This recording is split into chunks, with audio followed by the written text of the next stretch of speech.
choisi Jésus pour guider ma vie. Mon bien-aimé Jésus, il est à moi, je suis à lui. J'ai choisi Jésus pour guider ma vie. Mon bien-aimé Jésus, il est à moi, je suis à lui. J'ai choisi Jésus pour guider ma vie. Mon bien-aimé Jésus, il est à moi, je suis à lui. J'ai choisi Jésus pour guider ma vie. Mon bien-aimé Jésus, il est à moi, je suis à lui. En marchant dans les chemins, dans les rues, observant tous les... Gloire à toi, Seigneur. Nous voulons dire comme Paul, Seigneur, nous n'avons point honte de l'évangile, car c'est la puissance de salut pour quiconque croit. Et même si nous sommes indignes de te servir, toi tu es digne d'être servi. C'est pourquoi nous voulons te servir encore ce matin. Sers-toi de nous afin de glorifier ton nom. Et qu'aujourd'hui, Seigneur, la puissance de salut se répande dans ce lieu. Au nom de Jésus-Christ. Que ton amour, Seigneur, soit vainqueur de l'adversité et de l'orgueil. À toi la gloire, la louange au siècle des siècles. Amen. Nous lisons dans Actes des Apôtres au chapitre 9. Ensuite, on ira dans Luc au chapitre 23. Actes des Apôtres au chapitre 9.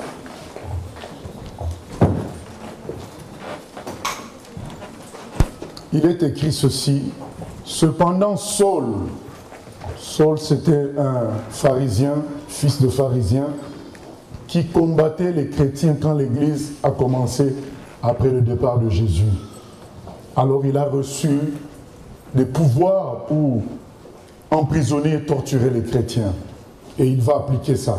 Cependant, Saul, respirant encore la menace et le meurtre contre les disciples du Seigneur, se rendit chez le souverain sacrificateur et lui demanda des lettres pour les synagogues de Damas, afin que s'il trouvait des partisans de la nouvelle doctrine, c'est-à-dire les chrétiens, hommes ou femmes, il les amène liés à Jérusalem.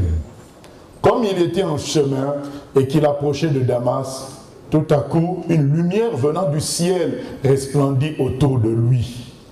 Il tomba par terre et il entendit une voix qui lui disait « Saul, Saul, pourquoi me persécutes-tu » Il répondit « Qui es-tu, Seigneur » Et le Seigneur dit « Je suis Jésus que tu persécutes. Il te serait dur de regimber contre les aiguillons. » Tremblant et saisi d'effroi, il dit « Seigneur, que veux-tu que je fasse » Et le Seigneur lui dit « Lève-toi, entre dans la ville et on te dira ce que tu dois faire. » Les hommes qui l'accompagnaient demeurèrent stupéfaits, ils entendaient bien la voix, mais ils ne voyaient personne. Saul se releva de terre et quoique ses yeux soient ouverts, il ne voyait rien. On le prit par la main et on le conduisit à Damas. Il resta 3 jours sans voir et il ne mangea ni ne but.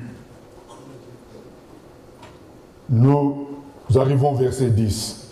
Or, il y avait à Damas un disciple nommé Ananias. Le Seigneur lui dit dans une vision, « Ananias !» Il répondit, « Me voici, Seigneur. » Et le Seigneur lui dit, « Lève-toi, va dans la rue qu'on appelle la droite et cherche dans la maison de Judas un nommé Saul de Tarse. » Car il prit et il a vu en vision un homme du nom d'Ananias qui entrait et qui lui imposait les mains afin qu'il recouvre la vue. Ananias répondit, « Seigneur, j'ai appris de plusieurs personnes tous les maux que cet homme a fait à tes saints dans Jérusalem. Et il a ici des pouvoirs de la part des principaux sacrificateurs pour lier tous ceux qui invoquent ton nom. » Mais le Seigneur lui dit, « Va, car cet homme est un instrument que j'ai choisi pour porter mon nom devant les nations, devant les rois et devant les fils d'Israël. » et je lui montrerai tout ce qu'il doit souffrir pour mon nom. Voilà ce que dit la parole de Dieu. Saul, un ennemi de l'Église de Jésus, quelqu'un qui ne pensait qu'à persécuter, à faire souffrir les chrétiens.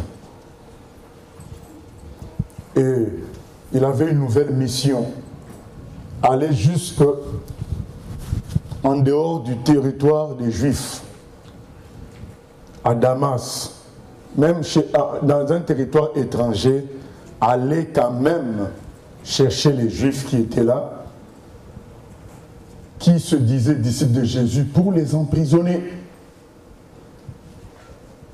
Alors, bien-aimé, il voit une lumière qui tombe sur lui et la voix du Seigneur sort par cette lumière pour dire, mais Saul, pourquoi tu me persécutes? Pourquoi tu me fais souffrir? Mais Saul n'a pas compris, mais lui il fait souffrir les chrétiens. Mais qui est celui qui lui dit, pourquoi me persécutes-tu? Il dit, mais qui es-tu? Seigneur. Il l'appelle Seigneur parce qu'il voit bien que c'est le Seigneur. Il vient en grande lumière. Ça ne peut être que le Seigneur. Mais qui es-tu, Seigneur? Parce que là, il ne comprend pas. Il dit, mais c'est Seigneur, mais comment il peut? Voilà, qu'il m'explique. Donc Paul voulait comprendre, mais pourquoi il dit que je le persécute? Mais qui es-tu pour que je te dise que je te persécute? Mais le Seigneur lui dit, mais je suis le Seigneur. Le Dieu des chrétiens, je suis Jésus que tu persécutes. Tu refuses que les gens croient en moi. Et Jésus lui dit, mais pourquoi tu résistes? Régember sur les aiguillons, c'est ça. C'est lié aux ânes, quand les ânes résistent. Mais pourquoi tu résistes? Ce verset nous révèle un combat qu'il y avait dans le cœur, dans la vie de Paul, de Saul. Donc Saul, même si il donnait l'apparence de ne pas aimer Jésus, il donnait une apparence d'être contre les chrétiens parce qu'il les détruisait, il les emprisonnait, il les faisait souffrir. En réalité, il vivait un combat intérieur intense. Un combat intérieur. Vous savez, on a chanté « J'entends ta douce voix ». Le vrai combat avec Dieu se passe en douceur. Ça ne se passe pas dans le bruit. Ça ne se passe pas dans le vacarme. C'est en douceur. Toi-même, tu y es en toi mal à l'aise. Parfois, personne ne te parle. Parfois, les gens peuvent te parler. Mais ce n'est pas leur grande voix qui te fait réagir, qui te fait tressaillir dans ton cœur. Quelqu'un peut parler avec une grande voix, mais toi, tu entends juste un mot. Et c'est ce mot-là qui va commencer à te perturber. C'est la douce voix du Seigneur. La douce voix du Seigneur dérange beaucoup. Et Paul était dérangé par cette douce voix. En apparence, les chrétiens, pour lui, ils étaient dans l'erreur.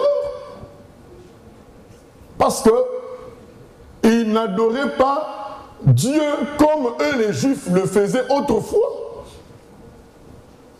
Pour lui c'était clair, selon son intelligence les chrétiens étaient dans l'erreur. Mais Paul devait avoir un autre combat. Les chrétiens sont dans l'erreur, c'est vrai, mais ils sont tellement bons, ils sont tellement humbles, ils sont tellement gentils, mais ils sont heureux. Mais pourquoi sont-ils ainsi s'ils sont dans l'erreur? Peut-on être dans l'erreur et produire de bons fruits? Paul était dérangé. Il était dérangé. Et il était dérangé aussi parce qu'il trouvait que ce que disaient les chrétiens ne cadrait pas avec ce que lui il était. Parce que c'est ça le problème.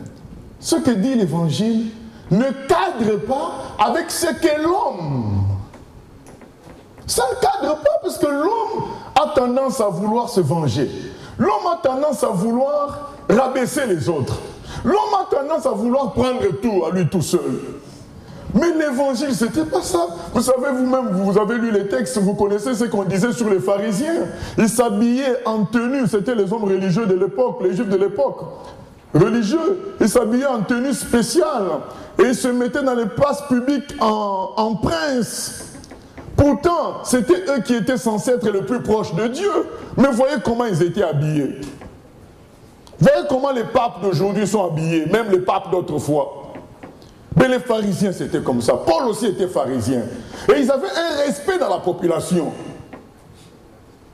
Mais ils regardent les chrétiens et disent, mais quand même s'ils sont dans l'erreur, il y a une contradiction dans sa tête, ils disent, ils sont plus ou moins dans la vérité, parce qu'ils ont beaucoup d'amour, ils sont simples, ils ne volent pas, ils ne font pas du mal aux gens.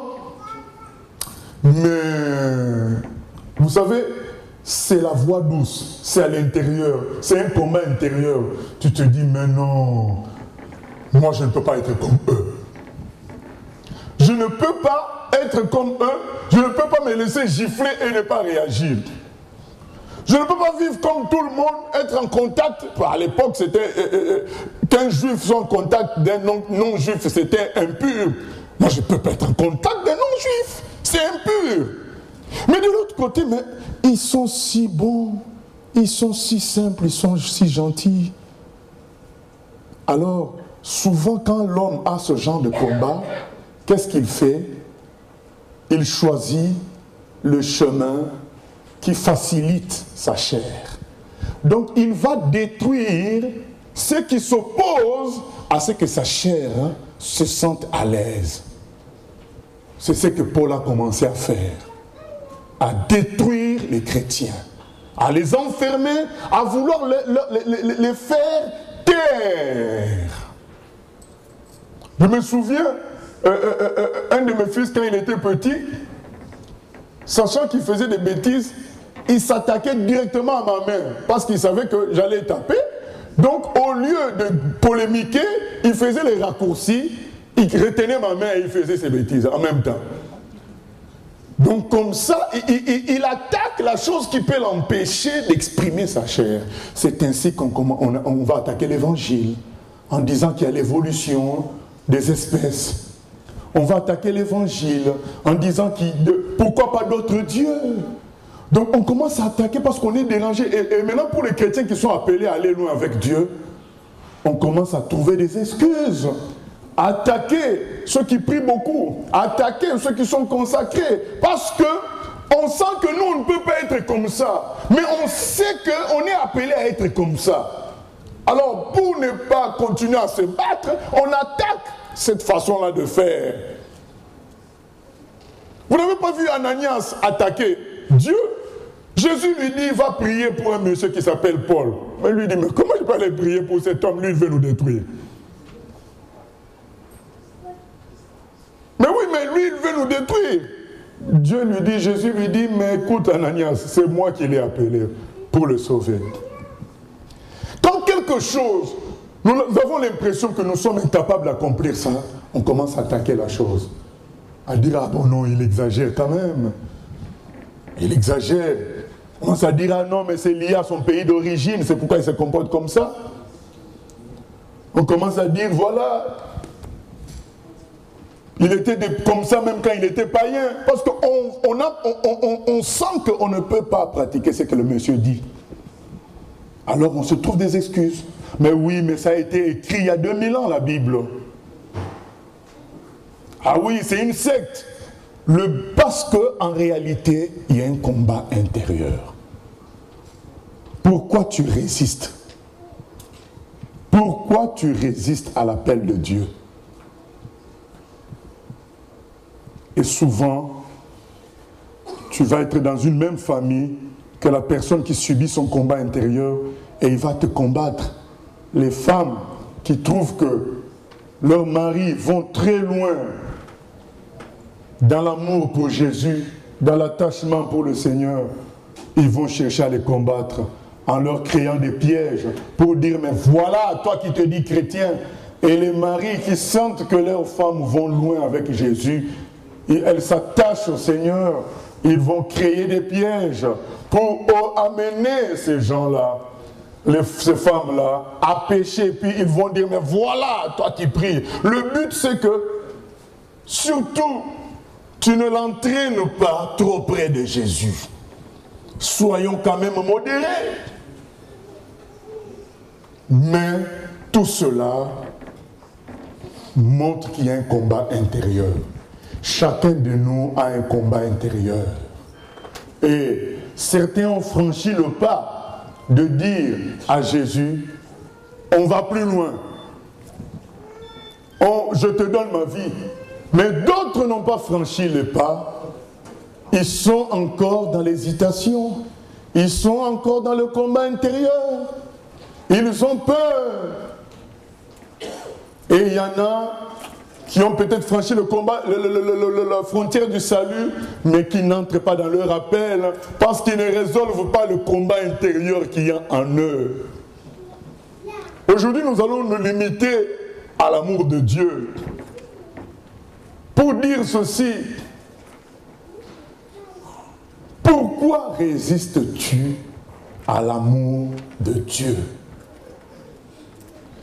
Le Seigneur a dit à Paul, Paul, pourquoi tu résistes?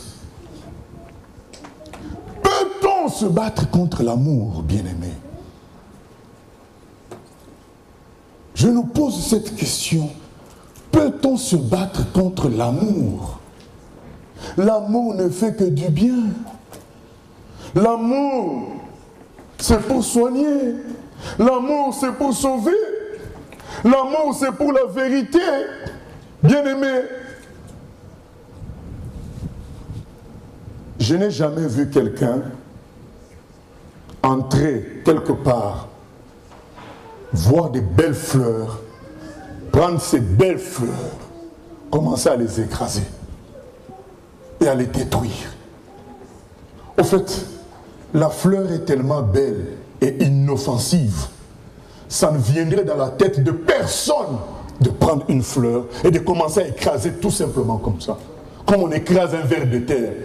Jamais, puisque la fleur, elle est belle et inoffensive. Elle ne fait du mal à personne. Vous savez, il y a un verset de Cantique qui dit « Je suis un narcisse de Saron ». Ça peut être appliqué au Seigneur ou aux chrétiens. Voilà, le Seigneur, c'est la belle fleur qu'on appelle narcisse. Je suis un narcisse de Saron. Je suis l'amour même. 1 Jean 4, 8 dit, celui qui n'a pas l'amour n'a point connu Dieu, car Dieu est amour. Mais comment peut-on se battre contre l'amour? C'est ce que Dieu dit à Paul. Paul, Saul, pourquoi tu me résistes? À quoi ça te sert de résister contre l'amour?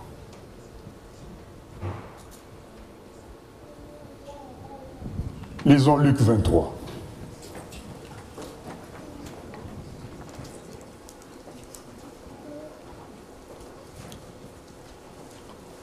Luc 23, verset 32.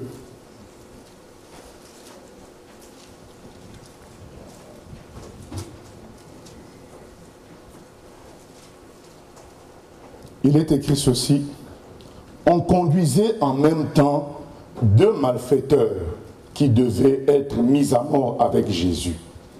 Lorsqu'ils furent arrivés au lieu appelé Crâne, ils le crucifièrent là, ainsi que les deux malfaiteurs, l'un à droite, l'autre à gauche. Jésus dit: Père, pardonne-leur, car ils ne savent ce qu'ils font. Ils se partagèrent ses vêtements en tirant au sort. Le peuple se tenait là et regardait. Les magistrats se moquaient de Jésus, disant: il a sauvé les autres, qu'il se sauve lui-même. S'il est le Christ, l'élu de Dieu. Les soldats aussi se moquaient de lui, s'approchant et lui présentant du vinaigre. Ils disaient: si tu es le roi des Juifs, sauve-toi toi-même. Il y avait au-dessus de lui cette inscription: celui-ci est le roi des Juifs. L'un des malfaiteurs crucifiait l'injurié, disant, n'es-tu pas le Christ? Sauve-toi toi-même et sauve-nous. Mais l'autre le reprenait et disait, ne crains-tu pas Dieu, toi qui subis la même condamnation? Pour nous, c'est justice, c'est normal, car nous recevons ce qu'on méritait, nos crimes. Mais celui-ci n'a rien fait de mal. Et il dit à Jésus, souviens-toi de moi quand tu viendras dans ton règne. Jésus lui répondit, je te le dis en vérité, aujourd'hui tu seras avec moi dans le paradis. Amen. Aujourd'hui, chers bien-aimés, dans cette salle, nous avons deux personnes qui ressemblent à ces deux malfaiteurs. Dans la vie de tout homme, il y a un conflit par rapport à Dieu. Il y a un conflit. L'homme a été créé avec une certaine autorité, avec une certaine force. Et une des premières images que l'homme a de Dieu, c'est quelqu'un qui veut lui ravir sa liberté, qui veut lui ravir le fait qu'il est lui-même chef, parce qu'il vit, il bouge. C'est ça la différence entre l'homme, par exemple, et l'arbre. L'arbre, même s'il peut être gigantesque, immense, il a des limites très grandes. Il ne bouge pas. Et pendant qu'on agit sur l'arbre, il ne réagit même pas. Il se laisse faire. L'animal, lui, peut réagir, mais il a une petite intelligence. Ce qui fait qu'avec une grande planification, c'est comme si on le piégeait et il est incapable de réagir. Les pierres, les objets, n'en parlons pas. Ils sont à la merci des gens. Mais l'homme a été créé avec une certaine force, avec une certaine liberté, avec une certaine force de réaction, force d'opposition. C'est ce qu'on appelle autorité. Et dès qu'on parle de Dieu, il a premièrement l'image de quelqu'un qui veut lui prendre sa liberté. Et il y a une réaction de conflit qui s'installe. Deuxièmement, dès qu'on lui parle de Dieu, il y a une gêne qui s'installe. Parce que Dieu ne fait point de mal. Dieu est pur. Il est éternel. Il est parfait. Il est tout puissant. Et l'homme se sent gêné parce qu'il n'est pas comme ça. Il est incapable de faire les mêmes réalisations que Dieu. Et pire encore, il est incapable d'être pur comme Dieu. Lui, il se sent tourné vers le mal. Il se sent même aimer le mal. Il sent qu'il serait beaucoup plus à l'aise s'il était dans le mal, dans le flou. Mais il y a quand même des contradictions parce qu'il veut être dans le mal, mais être protégé. Parce que vous voyez le mafioso qui tue les gens, qui vend la drogue, mais il veut quand il monte dans l'avion que ce soit un bon pilote. Hein. D'un côté, lui, il peut toujours faire le mal tranquillement, mais il veut que la compagnie aérienne soit sérieuse. Pourtant, lui, il n'est pas sérieux, mais il veut quand il entre dans un avion, que ce soit un vrai pilote. Imaginez qu'on dise à ce mafioso-là, le pilote qui est là, il n'a pas de diplôme. Et il va monter, il ne va pas monter. Pourtant, lui, il n'a pas non plus de diplôme pour vendre la drogue. Il n'a pas de diplôme pour faire du mal aux gens. Mais il veut quand même, quand il monte dans l'avion, que ce soit un avion sérieux, que ce soit un pilote sérieux. C'est ça la contradiction. Nous voyons des enfants qui veulent faire que leur volonté, faire des bêtises, mais ils veulent quand même avoir des parents sérieux. Pour avoir toujours un bon salaire à la maison, une belle maison. Mais lui, il veut faire des bêtises. C'est ça la contradiction qu'il y a dans l'homme. Ça montre le conflit qu'il y a en lui. D'un côté, il veut quand même de Dieu, mais Dieu lui semble inaccessible. Et il est perturbé. Il sent sa chair qui aime le péché, mais il a besoin de la perfection sur terre, en quelque sorte de Dieu. Maintenant, dans ce conflit-là, beaucoup n'ont pas connu le Seigneur d'amour. Notre Dieu, c'est le Seigneur d'amour. Voilà deux voleurs maintenant qui sont là. Toute leur vie, ils ont eu ce conflit-là que nous avons eu tous. Maintenant, ils arrivent à la croix. C'est là qu'ils rencontrent le Sauveur d'amour. Celui qui est venu donner sa vie pour sauver l'humanité.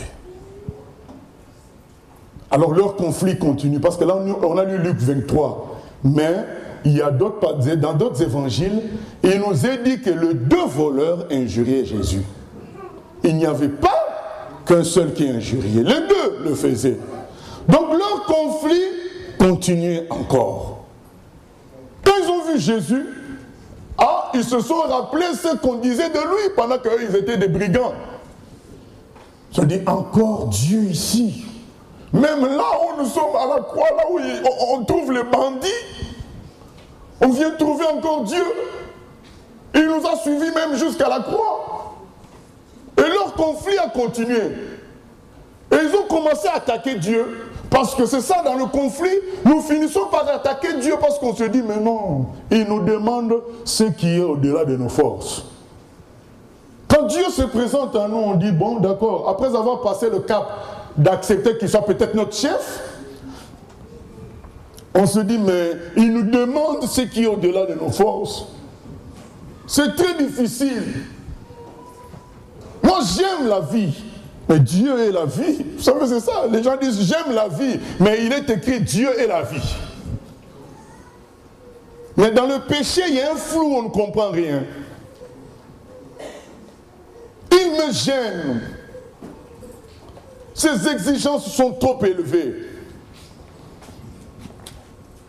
Et donc, quand ils ont vu Jésus, allez, on attaque. Parce que l'homme ne voit pas Dieu. Alors souvent, il attaque ceux qui représentent Dieu. La parole de Dieu, les hommes qui sont censés suivre Dieu, il les attaque. C'est comme ça que ça se passe. Ils commencent à attaquer Jésus. Leur conflit par rapport à Dieu continue. Alors, après avoir injurié Jésus,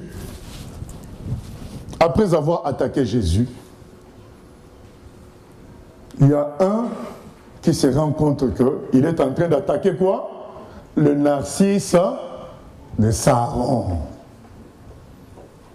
Il y a un qui se rend compte qu'il est en train d'attaquer une fleur. À quoi ça me sert d'attaquer une fleur? Qu'est-ce que la fleur m'a fait de mal? La fleur, elle est belle. Elle agrémente l'atmosphère. Elle rend la vie belle. On se sent à l'aise quand il y a des fleurs.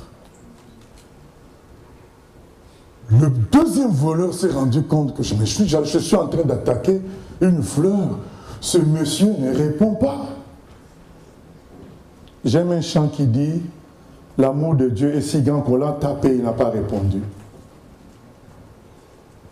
Quel est le nom de Jésus quand il entre dans le monde, dans Jean 1, 29 ? Jean-Baptiste dit, voici l'agneau de Dieu.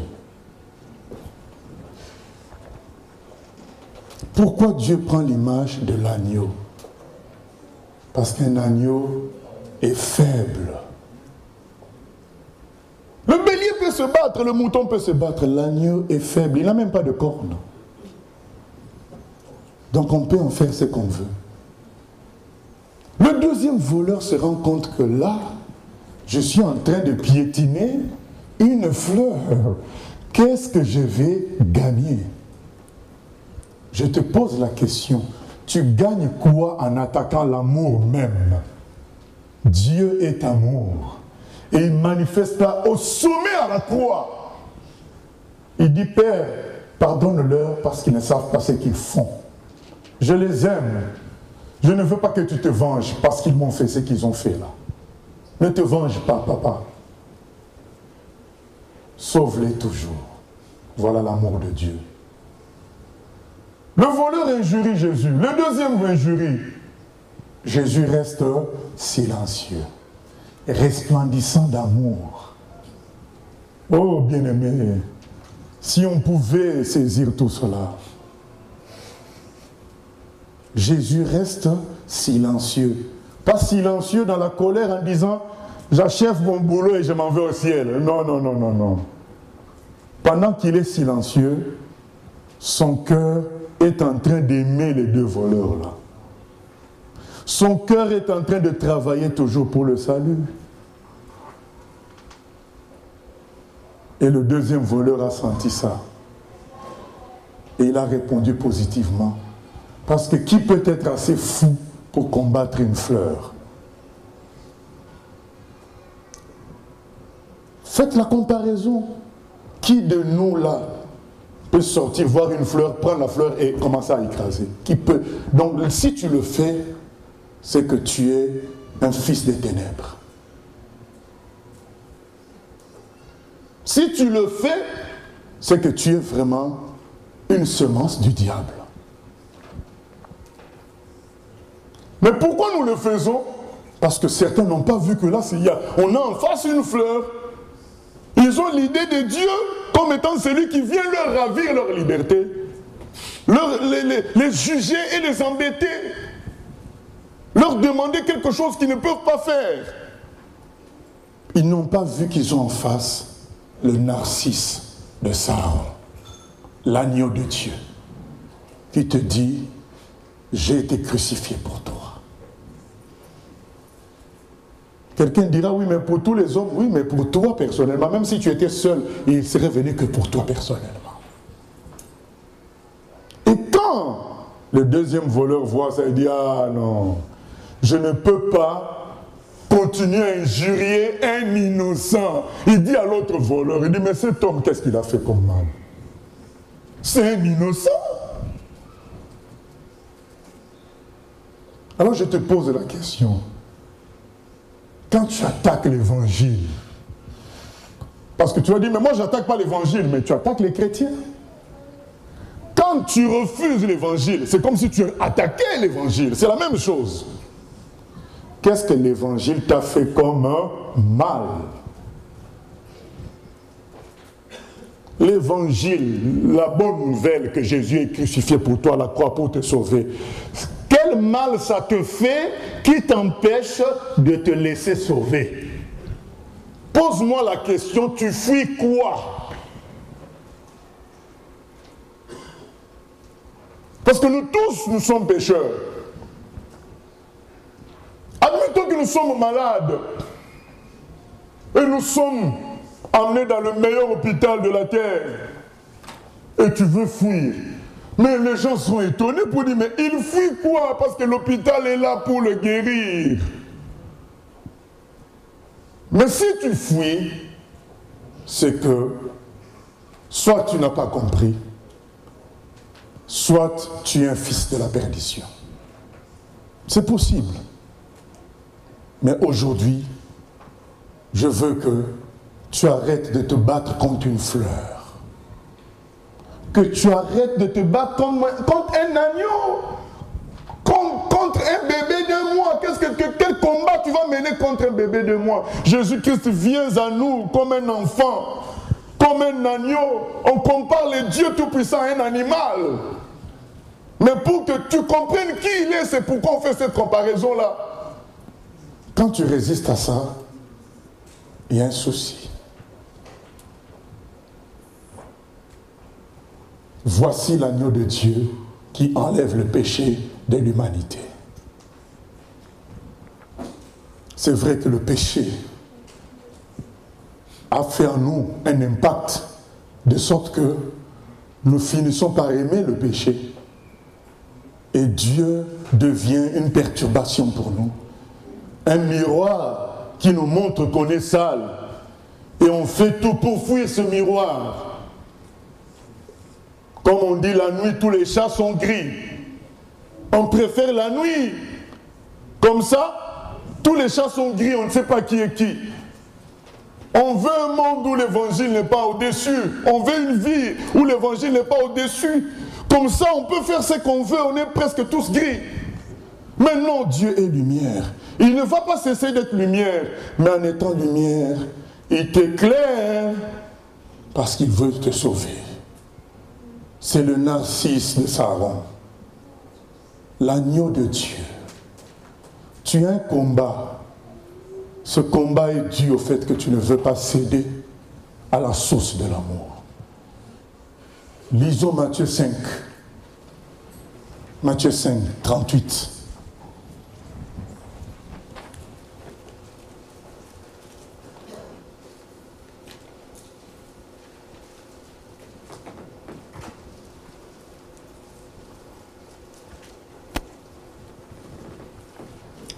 Vous avez appris qu'il a été dit œil pour œil, dent pour dent. Mais moi, je vous dis de ne pas résister aux méchants. Si quelqu'un te frappe sur la joue droite, présente-lui aussi l'autre. Si quelqu'un veut plaider contre toi et prendre ta tunique, laisse-lui encore ton manteau. Si quelqu'un te force à faire 1000, fais-en 2 avec lui. Donne à celui qui te demande et ne te détourne pas de celui qui veut emprunter de toi. Vous avez appris qu'il a été dit, tu aimeras ton prochain et tu haïras ton ennemi. Mais moi, je vous dis, aimez vos ennemis, bénissez ceux qui vous maudissent, faites du bien à ceux qui vous haïssent et priez pour ceux qui vous maltraitent et qui vous persécutent. Amen. Ces commandements sont inaccessibles à la chair humaine. Comment on peut aimer ses ennemis? Comment on peut donner l'autre jour quand on a déjà giflé la première? On a envie de dire, mais le but c'est quoi? Le but, c'est de nous faire entrer dans cette révélation, la suivante. C'est que l'amour ne se bat jamais. L'amour n'entre pas en conflit. L'amour est grand. L'amour est supérieur aux sentiments humains. Quand on te demande de donner l'autre jour, certains disent, mais ça va encourager le mal. Le but, ce n'est pas que ça encourage le mal. Le but, c'est de montrer à la personne ce qu'est l'amour. Qu'est-ce qui sauve les gens? C'est l'amour de Dieu qui sauve les gens. L'amour de Dieu vient parler au cœur. Le deuxième voleur a été séduit par l'amour de Dieu. L'amour de Dieu. Donc cet homme-là que tu as injurié, il te regarde avec amour. Oh. Tu as envie de te tourner pour dire, mais il regarde qui? Mais tu vois bien que c'est toi qui lui fais du mal qu'il regarde avec amour. Je dis, mais ce n'est pas possible. Il y a quelque chose d'anormal. Comment peut-il m'aimer alors que moi je ne l'aime pas, alors que je suis si mauvais? Ça, c'est la véritable voie. Et je peux faire confiance parce que qu'est-ce qui nous fait fuir Dieu? On se dit qu'on est mauvais. Si on s'approche de lui, qu'est-ce qu'il va nous faire? Il va nous juger et il va nous frapper, il va nous punir. Mais quand tu constates que même en l'injuriant, lui il t'aime, tu te dis, oh, mais je peux m'approcher. Je peux m'approcher. Pourquoi fuir l'amour? Pourquoi se battre alors qu'il y a quelqu'un qui veut de moi? Il s'est retrouvé à la croix, pourquoi le deuxième voleur? Parce que le monde ne voulait plus de lui. Il a fait, peut-être qu'il a eu une vie difficile quand il était enfant, il est devenu brigand. Et en étant brigand, on se cache puisqu'on est voleur. On ne vit qu'avec les autres voleurs. Peut-être qu'il a fait la prison. Parce que le monde ne voulait pas de lui, aller enfermer. Et il se retrouve crucifié parce que le monde ne veut pas de lui. Mais il rencontre quelqu'un qui veut de lui. Vous croyez qu'on peut résister à ça? Je veux te dire aujourd'hui, Dieu veut de toi. Lui, il veut de toi. Dans ton subconscient, il y a une voix qui te dit, Dieu ne veut pas de toi. Parce que tu es sale, mauvais, tu fais des trucs en secret. Dans ton subconscient, il y a quelque chose qui te dit, Dieu ne veut pas de toi. Et maintenant, quand tu as entendu cette voix-là inconsciente, il y a en toi des faux raisonnements qui naissent, qui te font croire que Dieu n'est pas si bon que ça, sinon il n'y aurait pas trop de guerre. Dieu n'est pas si bon que cela, sinon on aurait tous le même Dieu partout. Alors il y a d'autres raisonnements qui viennent pour te maintenir dans l'éloignement de Dieu. Mais le premier raisonnement est le fait qu'une voix que tu n'as pas entendue clairement t'a dit Dieu ne veut pas de toi. Mais tu es en conflit parce qu'il y a une autre voix que tu entends aussi, en douceur aussi, qui te dit j'existe. Tu devrais me chercher. J'existe. Je t'ai créé. J'existe. Cette voix-là ne parle pas comme moi, fort comme ça. Cette voix-là parle en douceur. Quand tu regardes le beau temps, tu sais qu'il existe. Quand tu regardes un comportement bon de quelqu'un, tu sais que tu existes. Mais l'autre voix aussi a fait son affaire, a fait son travail. Mais il ne voudra pas de toi. Tu es trop mauvais. C'est ainsi que, à la croix, le deuxième a dit, mais non, il a injurié Jésus, le premier aussi a injurié. Mais le deuxième s'est rendu compte qu'on voulait de lui, malgré tout. Pourquoi refuser? Pourquoi refuser?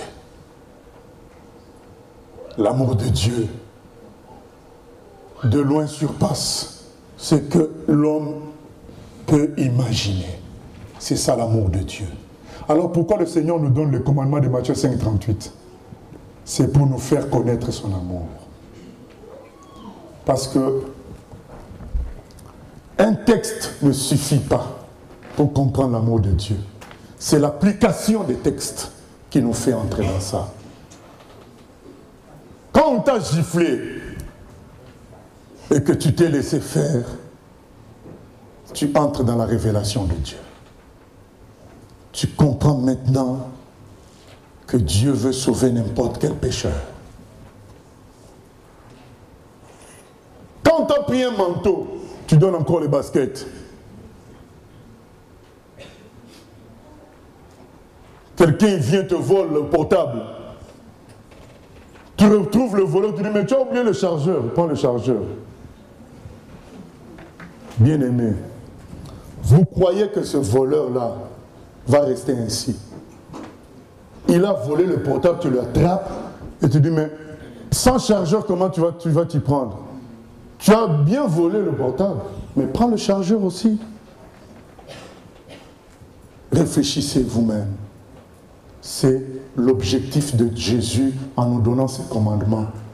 Nous faire entrer dans la puissance de l'amour. Nous faire comprendre que c'est l'amour seul qui sauve. Et c'est cet amour-là que nous devons exprimer en prêchant. Nous devons exprimer dans notre vie. Aujourd'hui, si tu te dis vrai chrétien, aujourd'hui entre dans la révélation de cet amour. Fais du bien à tes ennemis. Fais du bien à tes ennemis. Va laver les assiettes si tu n'aimes pas. Va dire pardon, même si tu n'aimes pas. Fais du bien.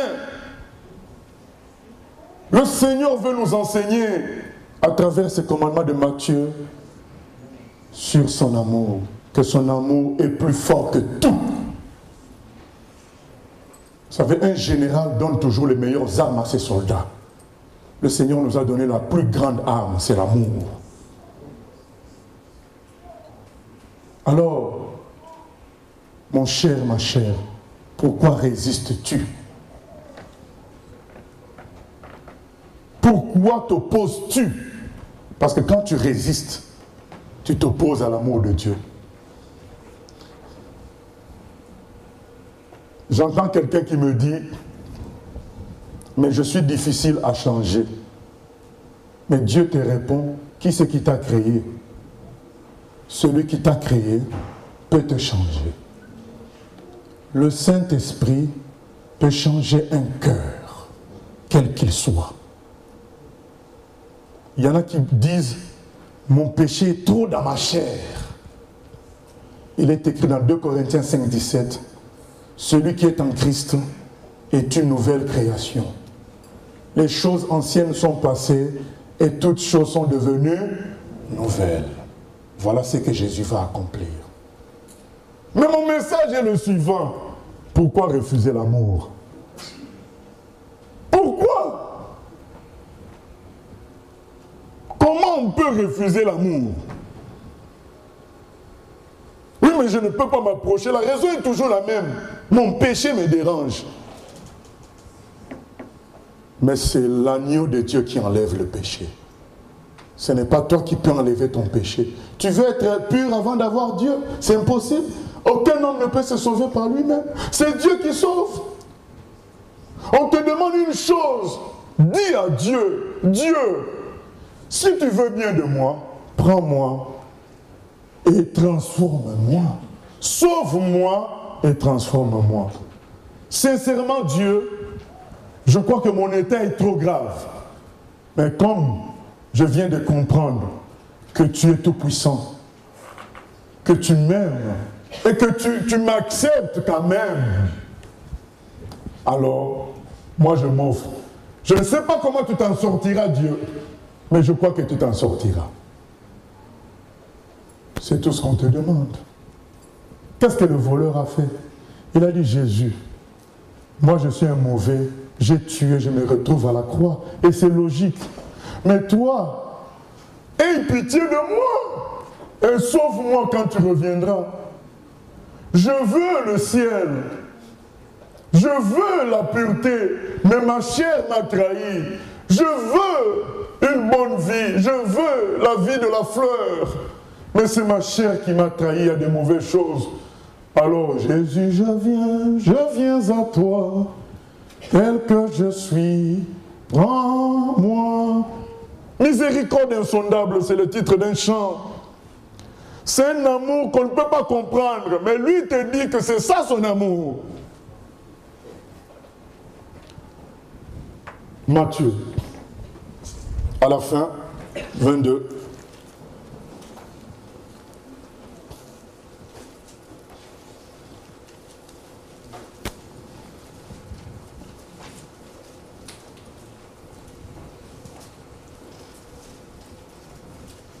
À partir du verset 1er. On peut trouver aussi le même texte dans Luc 14, 16, 24.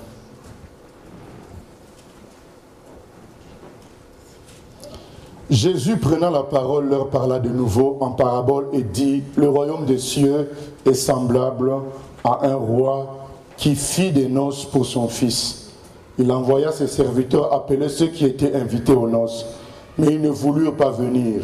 Il envoya encore d'autres serviteurs en disant, dites aux conviés, voici, j'ai préparé mon festin, mes bœufs et mes bêtes grasses sont tués, tout est prêt, venez aux noces.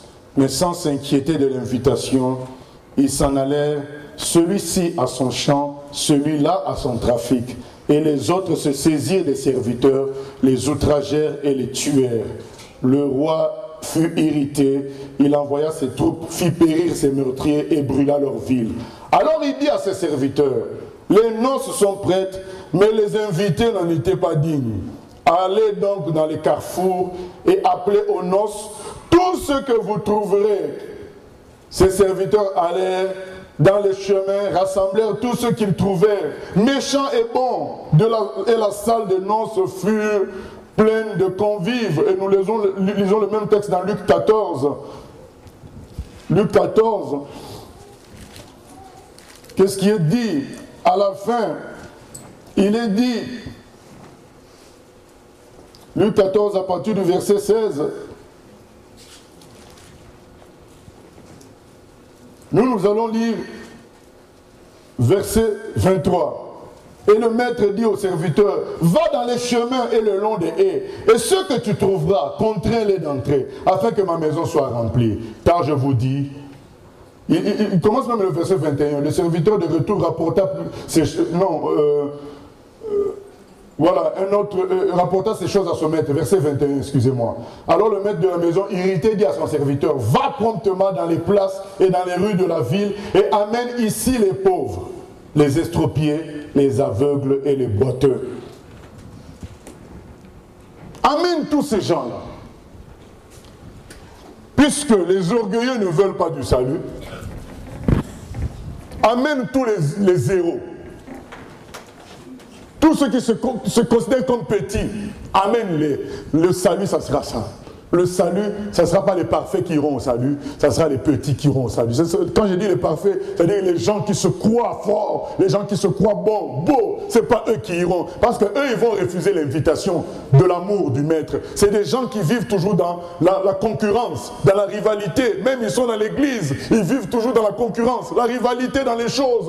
Mais les gens simples, mais qui se disent, nous ne méritons pas. Les prostituées, ce sont ces gens-là qui iront au ciel. Parce que quand Jésus leur dira, je veux de vous quand même. Ah bon, même moi, oui, même toi. Ah bien, je ne peux pas refuser une telle invitation. L'invitation du grand roi. Alors, bien-aimés, nous qui nous disons chrétiens, changeons d'attitude, aimons les mauvais. Aimons ceux qui nous font du mal. Puisque Dieu les aime, ils font peut-être partie des estropiés, des aveugles, des boiteux que Dieu va récupérer à la dernière minute. Mais, toi qui es en conflit avec Dieu, arrête de résister devant une fleur. Arrête de résister devant un agneau. Arrête de résister face à l'amour de Dieu. Confie-toi en lui.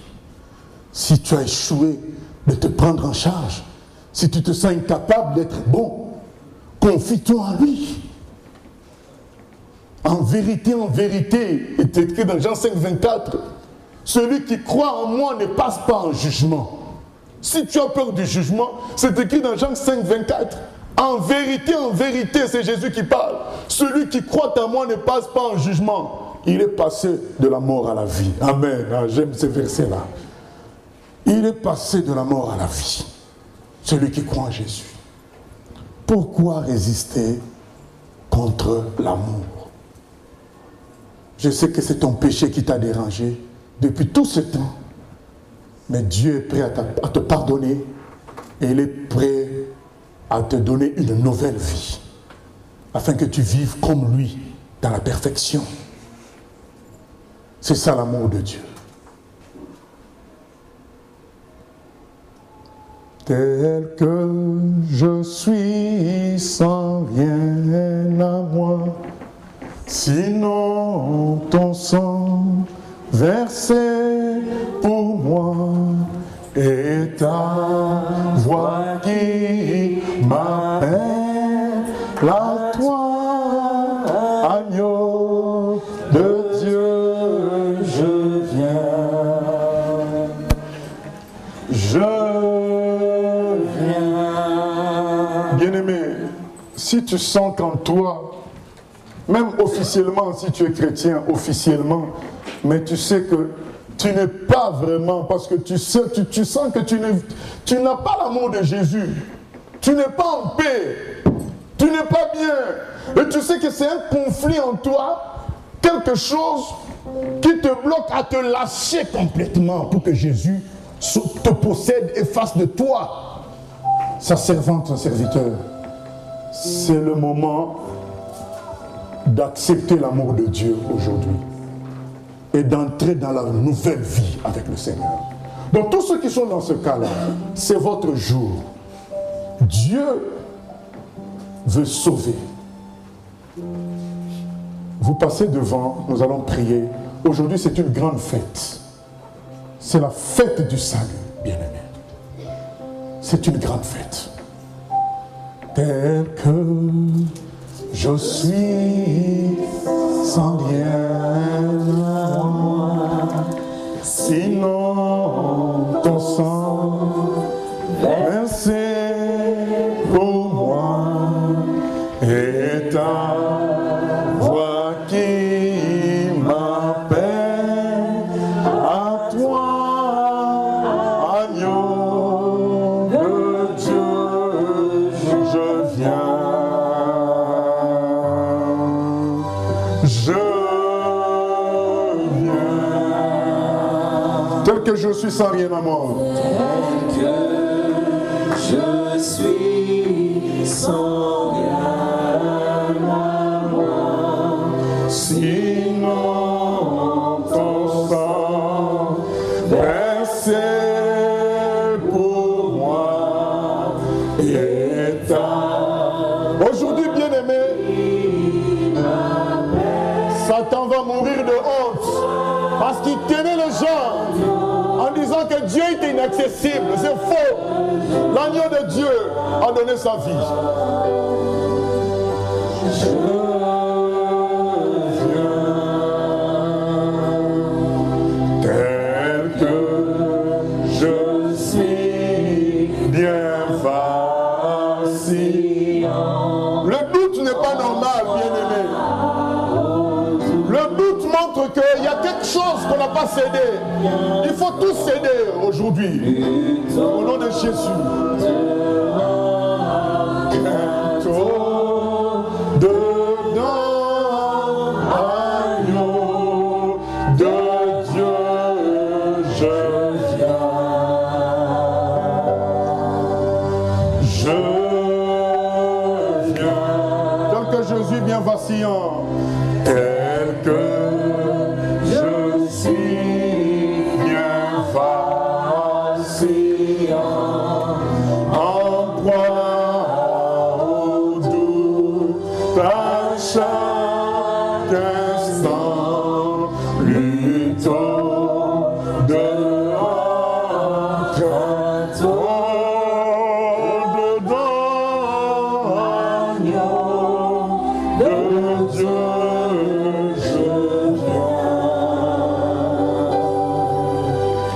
Je viens. Troisième couplet. Tel que je suis ton cœur. Quelle bonne nouvelle. Il t'accepte. Même si toi-même tu ne t'acceptes pas, Dieu lui t'accepte. Voilà la vérité. C'est écrit dans 1 Jean. Même si ton cœur te reproche des choses, Dieu est plus grand que ton cœur. N'écoute pas la voix de la chair qui te rejette. Dieu lui t'accepte. Parce qu'il a livré son fils pour toi. Nous allons dire ensemble, Seigneur Jésus, quand tu m'acceptes, je me livre à toi. Je suis incapable de me sauver ni de me gérer. Alors je me confie en toi. Je m'abandonne entre tes mains. Chantons ensemble. Entre tes mains, j'abandonne tout ce que j'avais. Bien-aimé, quelle joie! Le deuxième voleur était dans la joie quand il a entendu la réponse. Ne te prive pas de la joie du salut, bien-aimé.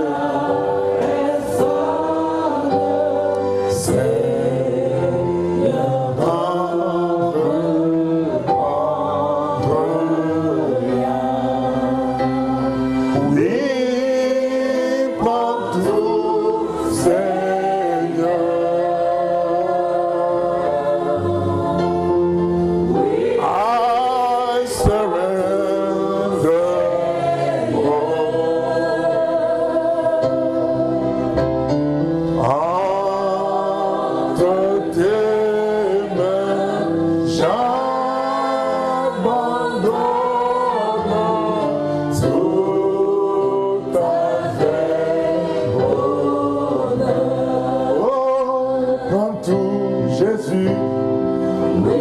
Seigneur, nous voulons plonger dans ton amour ce matin.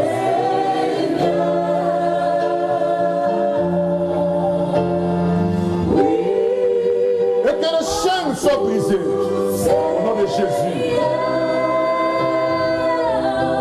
Merci pour la puissance de salut.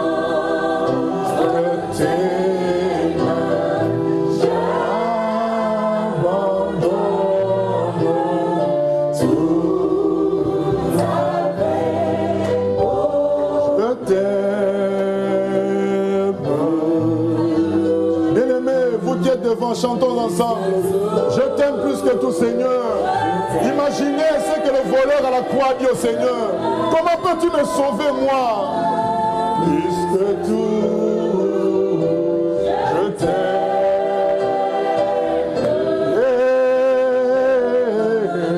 Seigneur, je te donne ma vie.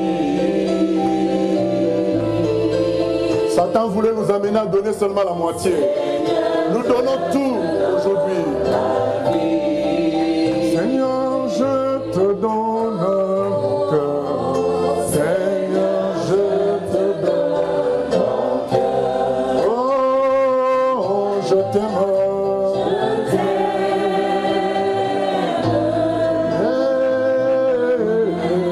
Plus que tout, je t'aime.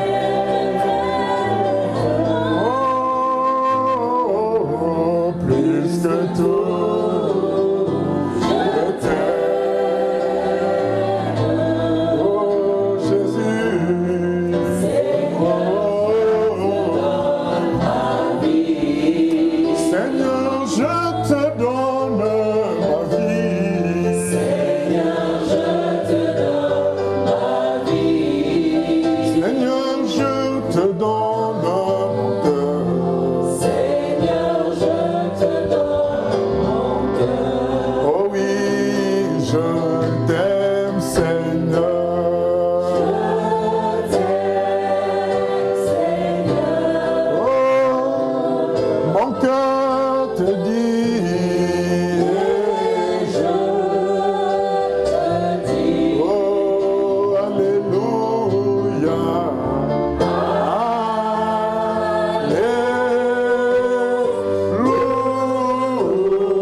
Alléluia. Du fond de mon cœur.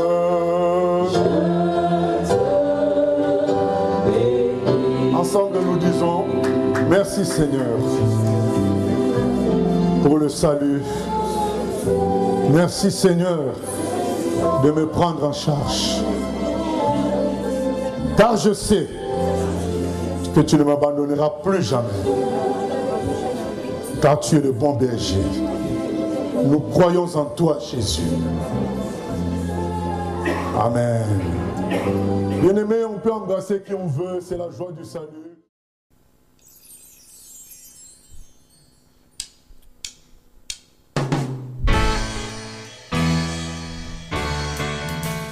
J'ai choisi Jésus.